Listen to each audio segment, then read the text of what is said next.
আগামী ৩১ আগস্ট উজবেকিস্তানে শুরু হচ্ছে এএফসি অনূর্ধ্ব-20 এশিয়ান কাপের বাছাই পর্ব। মূল পর্বে খেলার লক্ষ্য নিয়ে বাংলাদেশ অনূর্ধ্ব-20 দলের ২৭শে আগস্ট দেশ ছাড়ার কথা।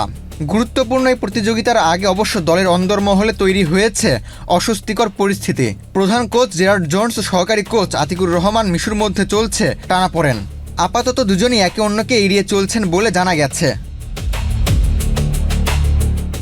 গত বুধবার টিম হোটেলের দুই কোচের মধ্যে কথা কাটাকাটির এক পর্যায়ে পরিস্থিতি উত্তপ্ত হয়ে ওঠে। সংশ্লিষ্ট সূত্রের তথ্য অনুযায়ী উত্তপ্ত বাক্য বিনিময়ের পর এক পর্যায়ে তা ধাক্কাধাক্কিতেও গড়ায়। পরে ইংলিশ কোচ জেরার্ড জোন্স 999-এ ফোন করে পুলিশের সহায়তা চান।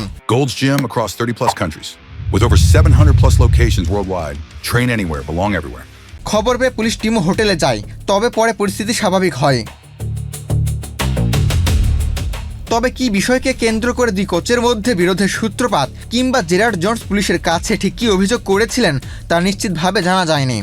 ঘটনা নিয়ে প্রধান কোচের বক্তব্য পাওয়া যায়নি এখনও। জেরার্ড জোন্সের সঙ্গে বাফুফের চুক্তি 2 বছরের। উজবেকিস্তান টুর্নামেন্টের পর আর এই কোচকে রাখতে চাইছে না ফেডারেশন। কোচও নানা অজুহাত কিংবা অভিযোগ দাঁড় করিয়ে সরে যাওয়ার চেষ্টা করছে। বিভিন্ন পক্ষের ধারণা, কোচ দ্রুত বাংলাদেশ থেকে চলে গিয়ে ফিফায় আবেদন করে কয়েক মাসের কিংবা পুরো চুক্তির অর্থ নেওয়ার পায়তারা করছে।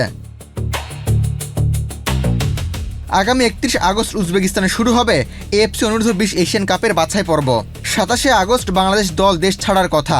এমন গুরুত্বপূর্ণ টুর্নামেন্টের ঠিক আগে কোচিং স্টাফের 2 গুরুত্বপূর্ণ সদস্যের মধ্যে বিরোধ দলের প্রস্তুতি নিয়ে স্বাভাবিকভাবে নতুন প্রশ্ন তৈরি করছে। এখন বাফুফের ডেভেলপমেন্ট কমিটির হস্তক্ষেপে এই পরিস্থিতি কত দ্রুত সমাধান হয় সেটিই দেখার বিষয়। আবু তালহা, বাংলাদেশ প্রতিদিন।